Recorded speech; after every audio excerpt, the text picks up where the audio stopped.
Monday, Tuesday, Wednesday, Thursday, Friday, Saturday, Sunday.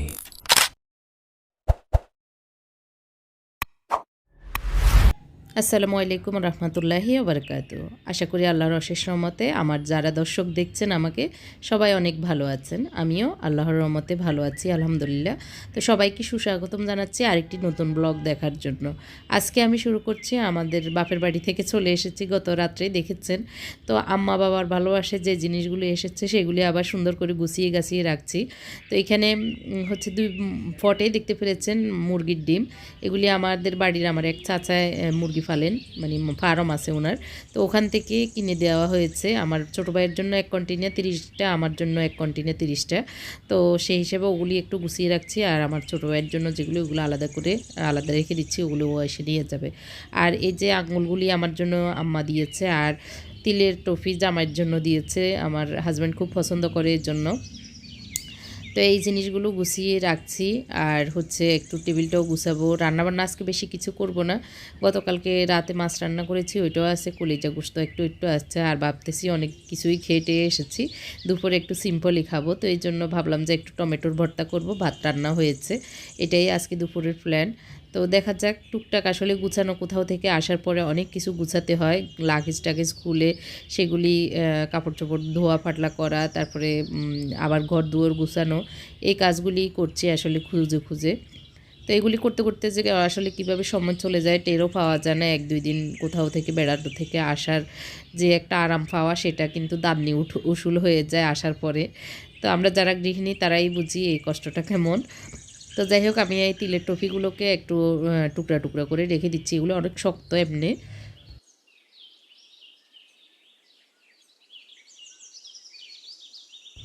তো এই জিনিসগুলো একটু জায়গায় জায়গায় রেখে দিচ্ছি, আর ডিমগুলি আমি আমার ডিমের যে স্ট্যান্ডটা সেটাতে রেখে দিব আমাদেরগুলা। আর বিছানাপত্র গুছিয়ে নিয়েছি, এর ভিতরে আমি গোসল সেরে নিয়েছি। তো বিছানাপত্র একটু বেডশিটটা উঠিয়ে ফেলছি, আগে একটা বেডশিট ছিল সেটা উঠিয়ে এভাবে গুছিয়ে নিয়েছি। আর আল্লাহর রহমতে যে শীত পড়েছে বলার বাহিরে। তো এগুলি গরম করে এখন নাস্তা খেয়ে নিচ্ছে। আমার হাজব্যান্ড আবার বেরিয়ে যাচ্ছে, কোথায় যেন যাচ্ছে, তো ওনাকে একটু গরম গরম পরোটা সেঁকে দিয়েছি। আর এই তো একটু খেয়ে উনি আসলে আর দুপুরে খাবার না, একবারে উনি চলে যাচ্ছে আর কি। তো দুপুরে আসলেও খেলেও বিকেল হয়ে যাবে খেতে খেতে আর কি। তো ওই জন্য ভাবলাম যে একটু মজবুত নাস্তা করিয়ে দিই আর কি। তো আমার মুত্তাকি খাবে আর উনি খাবে, তো ওদের দুজনের জন্য বেড়ে দিচ্ছি। আর আমার মুনতাসিরের পেটের অবস্থা ভালো না, ও গত রাত্রে আসার পর থেকে বমি পাতলা পায়খানা এগুলি করতেছে। তো ওর আসলে শরীরটা খুবই খারাপ, তো ওকে নিয়ে টেনশনে আছি। রাতে ঘুমাতেও পারি নাই, 4-5 বার বমি করেছে নাকে মুখে দিয়ে আর কি। কি যেন আসলে এই শীতে বেরিয়েছে সবার, আমাদের আমার ভাইদের বাসায় সবারই এরকম ছিল। আমারও তেমন একটা ভালো লাগতেছে না, পেটের অবস্থা, তো কিছু খেতে ইচ্ছে করছে না। এখন এই ইন্ডিয়া থেকে বিস্কিটটা আনা হয়েছিল, ওই দিন আমার হাজব্যান্ড এনেছিল। তো আজকে ভাবতেছি এই বিস্কিটটা একটু বয়মে রেখে দিয়ে, আর আমার আর কিছু মনে চাচ্ছে না, 1 কাপ চা 2টা বিস্কুট খেতে ইচ্ছে করছে বাচ্চাদের মতো। তো এই জিনিসটা একটু খাবো, আর কোনো কিছুই আসলে খেতে ভালো লাগতেছে না। এই বিস্কিটটা মুখে দিয়ে অনেক টেস্ট লেগেছে, যারা ইন্ডিয়ায় আছেন কলকাতায় আছেন মনে হয় এই বিস্কিটটা সবারই পছন্দের, আমি মনে করি খুবই টেস্ট।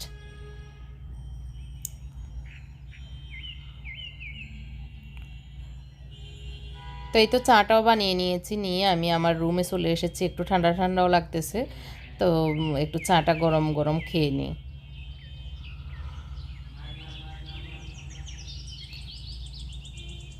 তো চিনি কম দিয়ে একটু দুধ চা করে নিয়েছি, কারণ গত কয়েকদিন একটু একটু আমার ডায়েটের 12টা বেজে গিয়েছে, আর শরীরটা একটু যেহেতু খারাপ লাগতেছে, তো একটু চা খেয়ে নিয়ে আস্তে আস্তে আবার ডায়েট শুরু করব।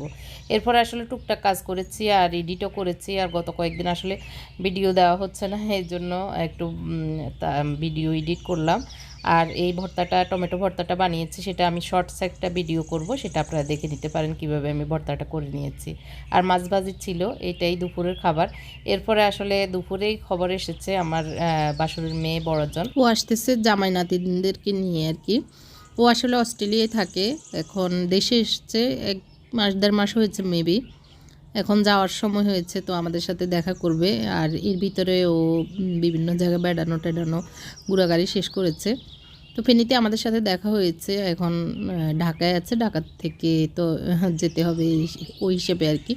তো আমাদের বাসায় আসবে বলাতে রাতে খাবার জন্য বলেছি, কিন্তু ওরা বললো না, খাবে না। তারপরও আয়োজন একটু হালকা পাতলা করে নিচ্ছি আমি, একটু বাফা পিঠা বানিয়ে নিচ্ছি মিষ্টি হিসেবে, আর ফ্রাইড রাইস চিকেন ফ্রাই করব, আর হচ্ছে একটু পাস্তা তৈরি করব, আর চিলি চিকেনটা করব। তো এইগুলোও করব, এই জন্য ধাপে ধাপে আমি একটার পর একটা করে নিচ্ছি। আর পুরো ঘর দুয়ারটা গুছিয়ে ঝাড়া টাড়া দিয়ে নিয়েছি, যেহেতু মেহমান আসবে, মেহমান আসার আগ দিয়ে যেভাবে আমরা প্রস্তুতি নিই সেই রকমই আর কি। তো একা হাতে করতে গিয়ে আসলে প্ল্যান করে না করলে হয় না আর কি। তো আমি আমার মাথায় প্ল্যান নিয়েই কাজ করি। তো প্রথমে ঘরটর গুছিয়ে টেবিল টুবিল আর একটু ক্লিন করা যেটা দরকার ছিল সব কিছু করে রান্নাঘরে ঢুকেছি। রান্নাঘরটাও প্রথমে ক্লিন করে নিয়েছি, আর এদিক দিয়ে আমি একটা বাফা পিঠা বানাচ্ছি। বাফা পিঠা প্রথমে আমরা যেভাবে করি সেটা পানি দিয়ে লবণ দিয়ে ঝরঝরা করে মানে আটাটা করে নিয়েছি, এরপরে চেলে নিয়েছি। এখন আমি ছোট রাইস কুকারে দিব, এর জন্য ওই স্টিমারটাতে একটা শুকনো সুতার কাপড় দিয়ে ওইভাবে লেয়ার করে করে বাটালি গুড় আর নারিকেলের লেয়ার দিয়ে এভাবে ডাকনা দিয়ে দিয়ে দিব, এটা হতে থাকুক। তারপর আমি পাস্তাটা বসিয়ে দিব, মানে একটার পর একটা কোনটার পর কোনটা দিব এটা মাথায় প্ল্যান করে নিয়েছি, যার কারণে অসুবিধা হবে না। তো ওরা মাগরিবের পরে আসবে, তো আমি বিকেল থেকে কাজ শুরু করে দিয়েছি আর কি।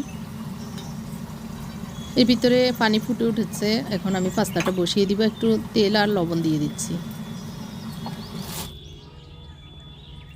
তো প্রথমে ভেবেছি এক প্যাকেটের একটু বেশি, মানে আধা প্যাকেটের অর্ধেক দিব, তারপর ভাবতেছি না, ছেলেরা আবার খাবে, দরকার হলে একটু থাকবে, পুরোটাই প্যাকেট দিয়ে দিয়েছি। তো আমি পানি ওই পরিমাপে দিয়েছি যাতে একবারে সিদ্ধ হয়ে যায়। আর আমার হেল্পার হিসেবে আছে বড় ছেলে, মেজো ছেলে, আর ছোটোটা অসুস্থ, এই জন্য ছোটোটা আসলে ছুটিতে। তো ওরা যেহেতু আছে ওরাই করতেছে। এই যে বড়জন আবার এসে এটাতে কি ওইটাতে কি বলতেছে। ও বাজার থেকে টুকটাক যেগুলি জিনিস দরকার, সস টস আনা দরকার, সেগুলি এনেছে। আবার সাহেব মাগরিবের নামাজ পড়তে গিয়ে এখন আবার অ্যাপেল কমলা নিয়ে এসেছে নাতিনদের জন্য। অনেকগুলো দোয়া ফাটলা জমে গিয়েছে, এর ভিতরে আমি দোয়া ফাটলাগুলোও করে নেব। আর মোত্তাকি শশা কুচি করে নিচ্ছে, মানে শশা কেটে নিচ্ছে ও মানে নাস্তায় খাওয়ার জন্য আর কি, খাবার যখন রাইস দিব তখনকার জন্য। আর ফলগুলো যেহেতু এনেছে আমি একটু বাটিতে মানে ফলের ঝুড়িতে নিয়ে নিচ্ছি, তাহলে জায়গাটা অবসর হবে এই জন্য। তো দুই একজন যদি আশেপাশে তাকে দুই একটা কাজ করে দেয় তখন অনেকটাই হেল্প হয়ে যায়। তো আমার ইয়েটা বাফা পিঠাটা বড় একটা চাকনিতে ওইটা হয়েছে, আর একটা বাটিতে হয়েছে অতটুকু গুঁড়িতে আর কি। আর এখানে আমি ম্যারিনেট করে রেখেছিলাম গতকালকে একটু বুকের মুরগির মাংস, তো ভাবলাম যে এটা দিয়ে চিলি চিকেনটা করি। তো এখানে আমি একটু আদা রসুন আর হচ্ছে মরিচ লবণ দিয়ে ম্যারিনেট করেছিলাম, আর এর ভিতর কর্নফ্লাওয়ার দিয়ে একটু এরকম মাখা মাখা করে তেলে দিয়ে দিচ্ছি, ভালো করে ভেজে নিব।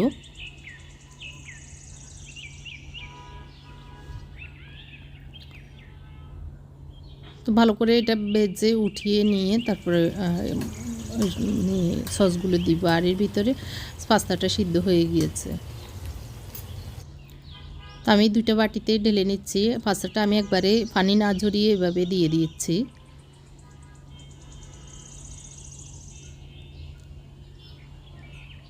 তো এভাবে ঠান্ডাও হবে, আর আমি যেহেতু সস দিব, আর এই পাস্তাটা হচ্ছে নাগা পাস্তা বলে, তো যদিও ঝাল একটু কম দিব, নাগা তো মরিচের নাম, তো ঝাল কম দিয়ে ওই সিস্টেমে নাগা পাস্তা সিস্টেমে তৈরি করছি। এদিক দিয়ে চিকেনগুলো ভাজা হয়ে গিয়েছে, তবে কড়াইতে কেন যেন লেগে যাচ্ছে, তারপর অসুবিধা নাই, আমি উঠিয়ে নিব, যেহেতু এগুলির আরও একটা ধাপ বাকি আছে এই জন্য। উনিও বোতলে পানি ফুরিয়ে নিচ্ছে, আবার আমাকে ওষুধ খাওয়াচ্ছে। আমার একটু প্রেশার বেড়ে যাচ্ছে মনে হয় কাজের চাপে, তো ওষুধ খাইয়ে দিচ্ছে। এদিক দিয়ে পিঠাটা একটু দেখে নিচ্ছি হচ্ছে কি না, তো আমার মনে হচ্ছে যে আরও 5 মিনিটের মতো হবে, এর জন্য আবার আর একটু ঢাকনা দিয়ে রেখে দিচ্ছি।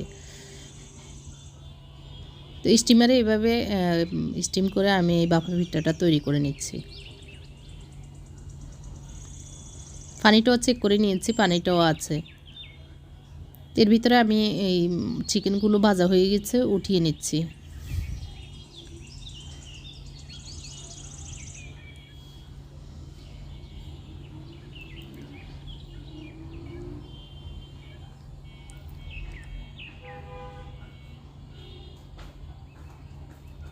বাকি তেল আমি এখানে নিয়ে নিয়েছি সসেসটা তৈরি করব। এর জন্য এখানে আমি সসেস দুইটা আইটেমের জন্য নিচ্ছি। একটা হচ্ছে চিলি চিকেন, একটু কম হবে মনে হচ্ছে, এই জন্য সসেস দিব। আর হচ্ছে আমি যে নাগা পাস্তা করব, ওখানে যেহেতু চিকেন আমার কুচি করা চিকেন নেই আজকে, তো আমি দিয়ে সসেস দিয়ে সারাবো, এর জন্য এইভাবে ভেজে নিচ্ছি। তা হালকা আগুন দিয়ে মানে অল্প অল্প আগুন দিয়ে এভাবে ভেজে নিয়েছি। আর এই তো এখন আমি ছোট ছোট করে কিউব করে নিব পাস্তার জন্য, আর কিছু আমি নিব এর জন্য চিলি চিকেনের জন্য। একদম ছোট ছোট করে কিউব করে কেটে নিয়েছি। আর এই যে এইভাবে করে আমি চিকেন ফ্রাই যে করে নিয়েছিলাম সেগুলোর জন্য এই ইয়েটা নিচ্ছি, সসেসটা। আর এদিক দিয়ে আমি একটু চিলি সস দিয়ে দিচ্ছি, যেহেতু নাগা পাস্তা এর জন্য চিলি সসটা একটু বেশি নিচ্ছি, অনেক গাঢ় এর জন্য ফুটতে চাচ্ছিল না। তারপর দিয়ে দিচ্ছি মেয়োনিজ। এটা আমি পাস্তার জন্য এই সসটা রেডি করছি।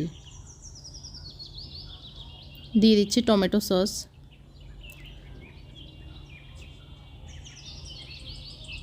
টমেটো সসটা এখানে একটু কম দিয়েছি, কারণ পরে আমি আবার দিব, এর জন্য ভালো করে সবগুলোকে মিক্স করে নিচ্ছি।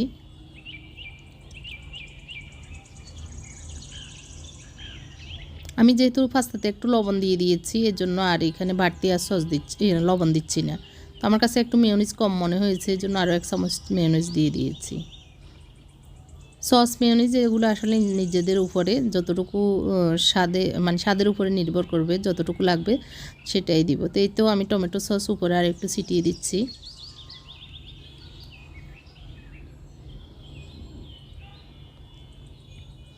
সস দেওয়ার কারণে এগুলির নিচের দিকে যখন সস চলে যাবে তখন একদম সুন্দরভাবে এগুলো মানে লেগে থাকবে না, খুলে যাবে আর কি। তারপর আমি মেয়োনিজ দিয়েছি। তারপর এখন আবার যে সসটা আমি মিক্স করে রেখেছিলাম সৌন্দর্যের জন্য আর কি, মেয়োনিজ এবং সস আলাদা আলাদা ওইভাবে দিয়েছি। এখন দিয়ে দিচ্ছি একটু যে কুটে রেখেছিলাম সসেস সেগুলি। এখানে সসেসের পরিবর্তে চিকেন কিউব করে কেটে ভেজে ওইভাবেও দেওয়া যায়, তাহলে চিকেন পাস্তাও বলা যায় ওইটা। তো আমি সমান ভাগে দুইটা বাটিতে দিয়ে দিয়েছি। এখন দিয়ে দিচ্ছি একটু চিলি ফ্লেক্স।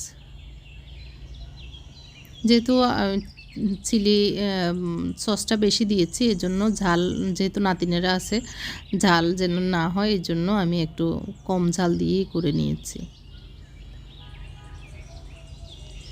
ওইটা রেডি। এখন আমি সস দিয়ে চিলি চিকেনটা তৈরি করে নিচ্ছি। অনেকখানি দিয়ে দিচ্ছি টমেটো সস, তারপর সয়া সস দিয়ে দিচ্ছি, চিলি সস। এটা আমি আমার পরিমাণ মতোই দিয়েছি আসলে। আর দিয়ে দিচ্ছি ওয়েস্টার সস, আধা চামচের মতো হবে, আর নেই, শেষ হয়ে গেছে বোতলে, এই জন্য। আর একটু থাকলে আর একটু দিলেও হতো, অসুবিধা নেই। তারপরেও তো গরম হয়ে যাওয়ার পরে আমি চিকেনটা দিয়ে দিচ্ছি। আর এখানে মিক্স করতে করতে যতটুকু গরম হয় ততটুকু, না হয় বেশি গাঢ় হয়ে গেলে একদম জমে যাবে। জাস্ট গরম হয়ে গেলে তারপরে নামিয়ে নেওয়া হয়। যে এর ভিতরে গরমও হয়ে গিয়েছে, আমি এখন নামিয়ে নিচ্ছি। চুলো অফ করে দিয়েছি। এখন একটা সার্ভিং ডিশে ঢেলে নিচ্ছি। সৌন্দর্য বৃদ্ধির জন্য আমি হোয়াইট তিলটা দিয়ে দিচ্ছি, দেখতে ভালো লাগবে এর জন্য। এই তো দুইটা আইটেম আমার রেডি। আর এই দিক দিয়ে পিঠাটাও হয়ে গিয়েছে, একটা গোল প্লেটে নিয়ে নিচ্ছি। তো চলেন যা একটু আমার টেবিলটা গুছিয়ে নিই, প্লেট দিয়ে রাখি, যেহেতু খাবার খাওয়াবো। ওরা যখনই আসে মাগরিবের পরে হলেও সমস্যা নেই। আমি খাবার রেডি করে নিয়েছি, চিকেন ফ্রাই, তারপর ফ্রাইড রাইস, ওগুলির সাথে চিলি চিকেন, সব কিছু রেডি করে নিয়েছি। এখন টেবিলটা একটু গুছিয়ে সাজিয়ে দিই। তো টেবিলের উপরে যে জিনিসগুলো আছে সেগুলি সরিয়ে নিয়েছি। এর ভিতরে আসলে কিছুক্ষণ পরেই আমার বাসুরের মেয়েরা এসেছে। ছোটোজন বাসুরের মেয়ে, ছোটোজনও আছে ওর বড় আপির সাথে, বাগ্নিদের জন্য আর কি, যেহেতু চলে যাবে আবার কবে দেখা হবে। আর আমার বাসুর মেয়ে বড়টাও ওর শপিং আছে বাকি, তো সেগুলি করবে, এর জন্যই ছোটোজন আছে। তো আমি টেবিলে দিয়ে দিচ্ছি, আর আমাদের তার জিয়ামণি বলতেছে আমি দিই আপনার সাথে। তো ও এসে টেবিলে সার্ভ করে দিচ্ছে, আর আমি সব একটার পর একটা ওকে দিয়ে দিচ্ছি, ও নিয়ে এসেছে। তো এর ভিতরে আমার খাবারও রেডি। আবার বাগ্নি এবং বাগ্নি জামাই বসে ড্রয়িং রুমে ওর চাচুর সাথে কথা বলতেছে। তো চামচ সহ সব কিছু দিয়ে দিয়েছি। এখন ওকে আমি দেখিয়ে দিয়েছি কোনটা কোন জায়গায় রাখবে। আর নাতিনেরা তো এসে একদম পাগল, কোনটা কি সব কিছুতে কিউরিসিটি দেখতেছে। এই তো খাবার টেবিল রেডি, আর আমি জামাই সহ আমার হাজব্যান্ডকে সহ ওনাদেরকে ডাকতেছি, বললাম যে খাবার রেডি, টেবিলে চলে আসেন। আর সুমাইয়া বড়জন আর কি বাহাসুর মেয়ে, ও তো অবাক কেন আমি এত কিছু করলাম এত শর্ট টাইমে। তো ও আসার সময় যে কেক নিয়ে এসেছে, আর হচ্ছে বিএফসির চিকেন ফ্রাই নিয়ে এসেছে। তো ওটার বিএফসির চিকেন ফ্রাইটা নিচ্ছি না, আমরা যেগুলি করেছি সেগুলি টেবিলে দিয়েছি, আর কেকটা নিয়েছি নাতিন সহ সবাই কেটে খাবে এর জন্য। তো কেমন লেগেছে আমার এই আয়োজনটা মেহমানদের জন্য, আপনাদের ভালো লেগেছে কিনা কমেন্ট করে জানাবেন। এই তো নাতিন এখন কেক কাটার প্রস্তুতি নিচ্ছে, আর নাতিন দুইজন, এই জন্য ওদের ভিতরে এখন কাড়াকাড়ি চলতেছে যে স্ট্রবেরিটা কে খাবে। হাত দিয়ে ধরো এবারে। তাই তো সবাই বসেছে হালকা পাতলা সবাই খাচ্ছে। তো যদিও এখনও খাবারের টাইম হয়নি, মনে হয় 8টা সাড়ে 8টা বাজে আর কি। তো সব কিছু দিয়ে আমরা বসে একটু গল্প টল্প করতেছি, কথাবার্তা বলতেছি। আর মেহমান আসার উসিলা ছেলেদের তো আরও কোরবানির ঈদ মনে হয়, ওরা তো এগুলি পাইলে সাচ্ছে এগুলি বানানোর জন্য, এগুলি খাওয়ার জন্য। তো ভাগ্নি এই যে বিএফসির চিকেন নিয়ে এসেছে, সবাই চলে গিয়েছে। আমার বাসুর মেয়ে সব বসে বসে অনেকক্ষণ কথা বলেছি, চাচি ভাগ্নি দুইজন, সুখ দুঃখ এবং অনেক বুদ্ধি পরামর্শ এইসব আর কি। তো ছিল অনেকক্ষণ থেকে টেকে চলে গিয়েছে। আর এদিক দিয়ে আমি একটু পাস্তাটা খুবই লোভনীয় মনে হয়েছে, একটু চেক করে নিলাম। তো এটা হচ্ছে সকালবেলা বাগনি আর চকলেট এনেছে, তো সেটা ছেলেরা খাচ্ছে। আর এই প্যাকেটটা দেখতে অনেক মানে ভালোই লেগেছে, আর দেখতে অনেক সুন্দর। তো আজকের মতো এখানেই বিদায় নিচ্ছি, সবাইকে অসংখ্য ধন্যবাদ জানাচ্ছি আমার ভিডিওর সাথে থাকার জন্য। আল্লাহ হাফেজ, আসসালামু আলাইকুম।